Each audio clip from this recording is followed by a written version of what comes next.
Hi friends, అందరూ ఎలా ఉన్నారు? ఈరోజు మా ఆఫీస్‌లో చేసిన లంచ్ అయితే చూపిస్తారండి. ఫస్ట్ అయితే ఇక్కడ సలాడ్ అయితే ఉందన్నమాట. అండ్ అందరూ స్లోగా చెప్పమంటారు. అందుకే స్లో చెప్తున్నా ఈసారి. ఆ తర్వాత అప్పడాలు అయితే ఉన్నాయి. ఆ తర్వాత రోటీ అయితే ఉంది ఇక్కడ. ఆ తర్వాత ఫిష్ అయితే ఉందన్నమాట. ఫిష్ ఫ్రై అనమాట ఇది. నెక్స్ట్ ఇక్కడ చికెన్ స్టార్టర్స్‌లో గుంటూరు చికెన్ ఫ్రై అయితే ఉందన్నమాట. స్పైసీగా అయితే ఉంది. చాలా బాగుంది టేస్ట్. ఆ తర్వాత ఇక్కడ కర్రీ అయితే ఉంది. గుంటూరు చికెన్ కర్రీ ఇది. మొత్తం ఆంధ్ర స్టైల్ అనమాట ఈరోజు.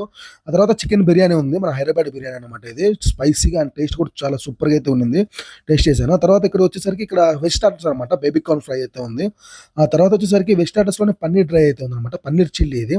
ఆ తర్వాత వెజ్ వాళ్ళకి వెజ్ రైస్ ఉందన్నమాట. ఇక్కడ చూడొచ్చు కలర్‌ఫుల్‌గా ఉంది కదా! Veg rice and white rice కూడా ఉంది కాంబినేషన్ దాంతో. ఆ తర్వాత ఇక్కడ వచ్చేసరికి పన్నీర్ కర్రీ అనమాట. బటర్ పన్నీర్ కర్రీ ఇది. ఆ తర్వాత దాల్ ఉంటుంది యాజ్ యూజువల్‌గా. నెక్స్ట్ గ్రేవీ అయితే ఉందన్నమాట ఇందులో. ఏది గ్రేవీ ఐడియా లేదు ఇది. కొంచెం గ్రేవీగా ఉంది. అండ్ డెసర్ట్స్ వచ్చేసరికి పాయసం అండ్ పాలకోవా అయితే ఉంది. పాలకోవా అయితే ఫ్లాగ్ కలర్ అయితే ఉందన్నమాట ఇది. అండ్ ఫైనల్‌గా నా ప్లేట్‌లో అయితే ఇలా ఐటెమ్స్ అయితే తీసుకున్నాను. కోల్డ్ అయితే చేసిందన్నమాట. అందుకే టేస్ట్ పెద్దగా తెలియలేదు. బట్ చాలా బాగా అనిపించింది టేస్ట్ కూడా. తర్వాత లాస్ట్‌లో బిర్యానీ అయితే పెట్టుకున్నాను. ఫైనల్‌గా డెసర్ట్స్ అండ్ జ్యూస్ అయితే ఎండ్ చేశానన్నమాట. ఓకే ఫ్రెండ్స్, గట్టిగా తినండి, గట్టిగా ఉండండి. బై.